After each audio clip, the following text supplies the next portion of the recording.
Update: I filed for divorce today. Original post: my wife and I have been through hell and back in the 10 years we were together before marriage, and that was what made me choose her as a partner and propose in 2020.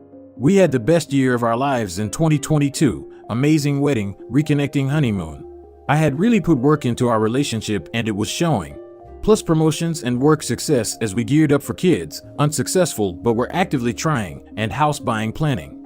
We were flying pretty high by the end of 2022, but apparently for different reasons. We became super close friends in 2019 with a couple that we'd been sort of peripheral friends with for several years before that. The dude was from my wife's work, and we were extremely close with them and their kids. Once his wife became pregnant with a surprise kid over COVID, my wife and him became really close. Texting all the time, more touchy-feely than I liked, though our community is very touch positive, so this actually bothered me the least. And hanging out on their own, with her being overly concerned with his well-being when we were on trips together, etc. To my knowledge, my wife has never had an affair, and we've been explicit in our monogamy over our 13 years together, always trusted her, and we were doing so well. I walked in on them about to shag at a party, after everyone else had gone to sleep. Everyone was sober at this point in the night, and she'd insisted we stay over. She left our spare room bed and planned to meet him downstairs as we'd stayed over at their house, with his infant and wife upstairs. I left, kicked her out immediately, and forced a 72-hour hold on communication because I was worried I'd do something terrible. Affair partner told the other betrayed spouse because I was going to tell her, but he beat me to it, and she did the same to him. Later that week, found out from other betrayed spouse that she'd subsequently learned this has been going on for 1.5 years, long before we got married. Multiple instances of hooking up. That made it clear this was way more than just friendship that made a mistake. He's one of my closest friends on top of it all, and apparently justified to his wife that since I had told him I was happy my wife had a close friendship, that it was implied consent for an affair. Insane. I am beyond devastated. It's been a couple weeks now, and I'm all the things you guys have felt. I kicked her out, weeks of drinking, crying, smashing our things, and lots of therapy. Very thankful I've curated a truly amazing community of friends for support as well. For what it's worth, she seems genuine remorseful, took full responsibility for the damage/harm this has caused. Didn't gaslight me, and has been honest with our friends and hates herself for what she's done. But the fact this went on for so long, and it's not like she admitted it, I had to be traumatized by catching them, makes me feel like it's crocodile tears. After endless soul searching and feeling like I need to make a decision, I'm going to tell her I want a separation, and that she needs to move out for the foreseeable future. I don't see a way we get through this, but I know that she needs to face her own demons, and it's been hard to admit this has nothing to do with me, or even us. She has work to do on herself, and I can't be here for it.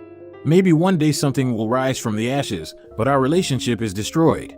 I don't see her as the partner anymore. 3 weeks ago we were trying to have kids. Insanity. I don't know what I'm asking. Still in shock, and can't really think about reconciliation. I'm so exhausted right now I just feel like I need to protect what sanity I have left, and focus on finding some moments of joy for myself. They did the deed, and more than once. She hasn't taken responsibility. Exactly. If she was truly remorseful, she would have full disclosure and stop with the lying. They've had maintained an emotional and intimate relationship for a really long time, at least 1.5 years, while deceiving you, the other betrayed spouse, and the whole family. She also did a great acting job to make you feel like you've had the best year of your life and marriage and reconnecting honeymoon. At this point, how much ever she act to look remorseful, I'd urge you to still look at it with a critical eye. She has proven to you that she can lie to you successfully, with you being none the wiser. Considering the enormity of her betrayal, I really don't know how you can recover this marriage at this point. For all we know, OP, you were the side dude she had, because her main dude was already taken. I honestly didn't ask her for details. I couldn't hear it, and it's just not important anyway. The base situation/facts are enough for a grand jury, LOL. Just said she took responsibility for the harm she's done, not necessarily for who she is that made her that way. I would bet she doesn't have the EQ to face those demons, but hope she does one day. She remorseful she got caught, not that she cheated for 1.5 years. Kick her to the curb. She's done with. 100% agree. If she'd come to me at any of the many points, I think that would have helped a lot. But this insane double life from the person I trusted most? Now the apologies ring hollow. The double life thing, I so get that. My soon-to-be ex-husband did the same type of thing. Makes me still sick to think about. Best of luck to you, OP. First update. It's been a couple weeks, and things have definitely made a turn for the worse. Wayward wife had been staying at friends/family for the prior 6 weeks. I made it clear she needs to move out in January when we last spoke, but I kindly store her stuff in a spare room. She packed it up but left it there. We communicated a few times via text, strictly logistics only, and was cordial. I sent an email about a month back asking to plan out logistics of separation, financial accounts, pets, furniture, who gets the house, etc. Expressed interest in amicability and just wanted to move on, heal, and process on my own. Wayward wife sent a response 3 weeks ago and love bombed the heck out of me. I left it in the air for a couple days planning, then she announced via text that she's coming home, with the tone that this temper tantrum was over and I was going to listen to her and at least live together while we figured it out. Couldn't understand why we couldn't just be roommates at least. Yeah, right. I told her absolutely not, crystal clear in my boundaries. I booked a therapy session with a mediator, which has turned out to be a godsend. Wayward wife expressed desire to reconcile and that we are so much bigger than this affair. That she has been made homeless while making twice what I make and staying with friends and family, and that she's unfairly displaced these last 2 months.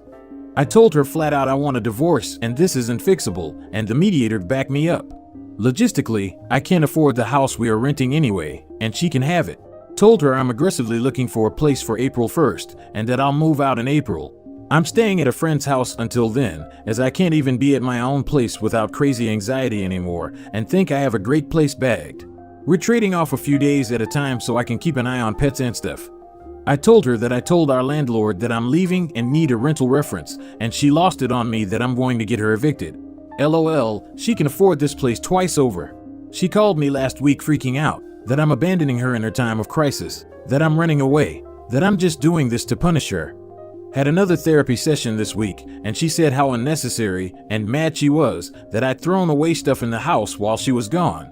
Guys, I threw away her affair partner's plus other betrayed spouse's wedding gift to us. And a baby planning book because it gave me a breakdown as we were trying to have kids before this went down.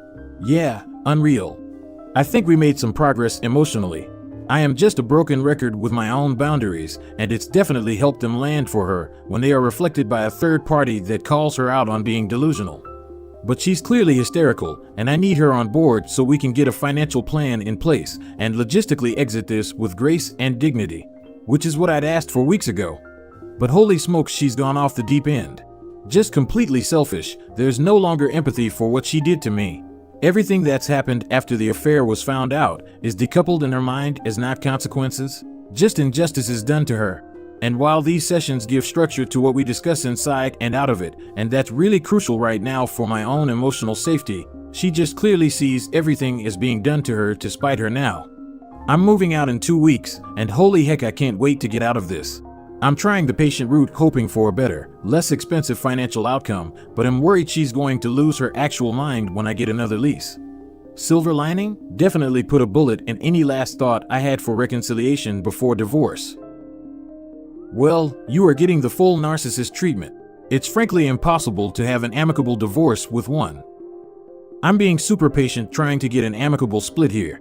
But she has a lot of legal leverage over me. Unfortunately, most assets were accrued in her name before we were married.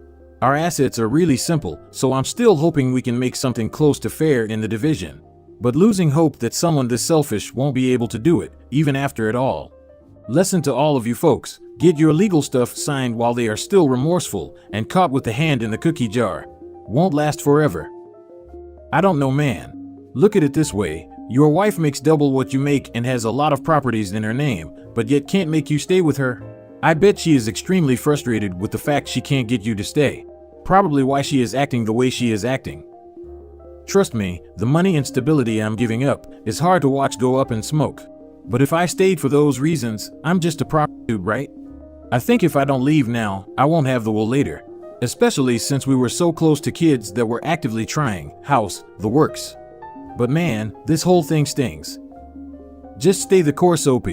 Her behavior is directly tied to her feelings of losing control.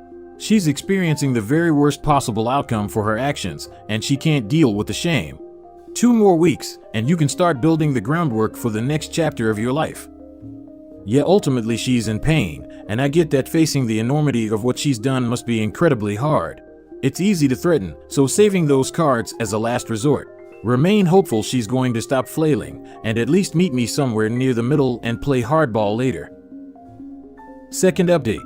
I won't recap my prior posts. You can have a look through my history, but I'll say a screenplay of the last 5 months of my life would be thrown out of the boardroom for being too unbelievable. Some highlights. During financial agreement negotiation, she tried to make me pay for her egg freezing, as we were trying to have kids and should be compensated, and future adoption fees, as well as pay back her parents' wedding gift. Claiming I made her homeless, and abandoning her in her time of need and a mental health crisis. She secretly drained our joint bank account that we had a written agreement to not touch until divorce went through, and dropped this news in a planned therapy/mediation session where she told me money won't help you heal. Our therapist called me after and said she is a narcissist and told me to run as fast as possible. Somehow found out my new address that I went to a great deal of trouble to obscure and came to my house. Refused to give me my pet back. Demanded my prescription meds and to get her others that she abuses because she's an addict as part of division of assets. After blocking her, she spoofed phone numbers to call and harass me. Has called me a coward for abandoning her and our future together, and still frames this as a mental health crisis for which she was entitled to help. Yeah, after writing that out, no wonder my therapist diagnosed me with PTSD. I blocked her on everything a few weeks ago, and my community has cut her out of their lives. She emails regularly still to ask if we can go back to therapy. Desperate attempt to be amicable, damage control on losing friends and me. Sends blog posts on how infidelity isn't that bad, and with minor pet updates. She won't give me full pet custody.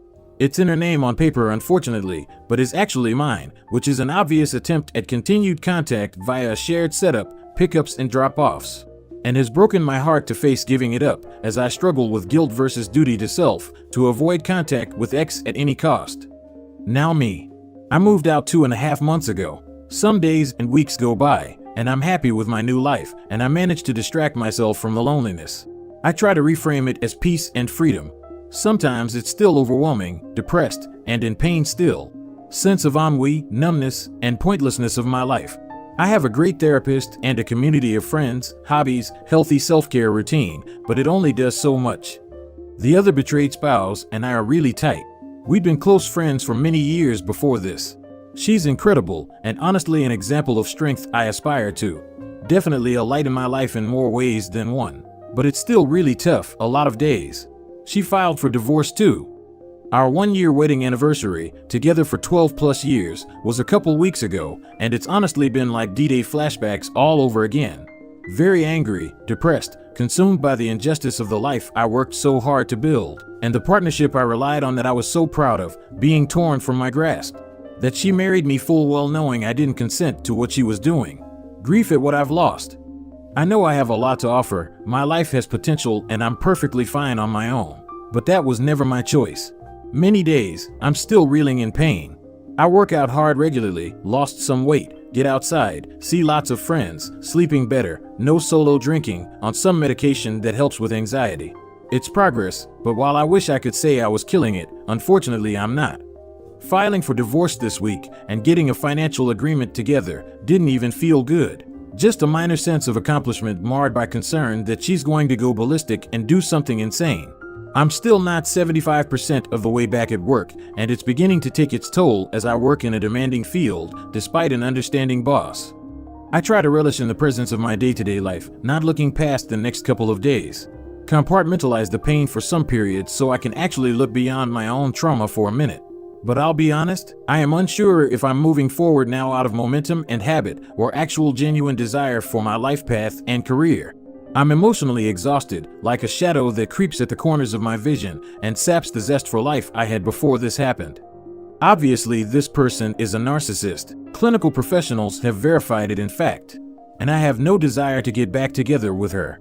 I can't say I'm at me yet, it's more of an intense repulsion. Who knows, hopefully one day I'll get there. But I've been grieving the loss of something more ephemeral in a partnership. Like a pillar or keystone that's been removed, that I'm having trouble naming but can sense its absence. Maybe it was belief or faith in myself and my path from someone I loved so deeply. It's more than just being alone, still feeling out these scars. I read success stories here, and while I know I'm incredibly lucky in many aspects of my life, I wish I was there today. Many have it harder than me. I hope I can. And while I have self-compassion for myself for not being there yet is sometimes challenging, treating it like a season to be experienced that will be over one day. Good luck out there to those of you in the thick of it. Recovery is a long, muddy, winding road. Don't be so hard on yourself. You are actually killing it, or at least as best as anyone could at this stage. As someone who has been there before, let me assure you that the extreme revulsion you feel towards her will turn to meh eventually. It takes a bit of time, but it will happen. I know it's tough. The thing you have to remember is that the pillar you thought was holding you up was never there to begin with. It was you doing all the lifting all along. She is a narcissist and an addict. She never deserved you to begin with. Be strong and keep doing what you're doing. Honestly, you are killing it, even though you may not feel that way right now. Thanks. I've definitely made mistakes, like engaging/expecting too much from my wayward wife, not moving out sooner, not moving faster on a financial agreement, not just up and taking my pet with me when I moved out.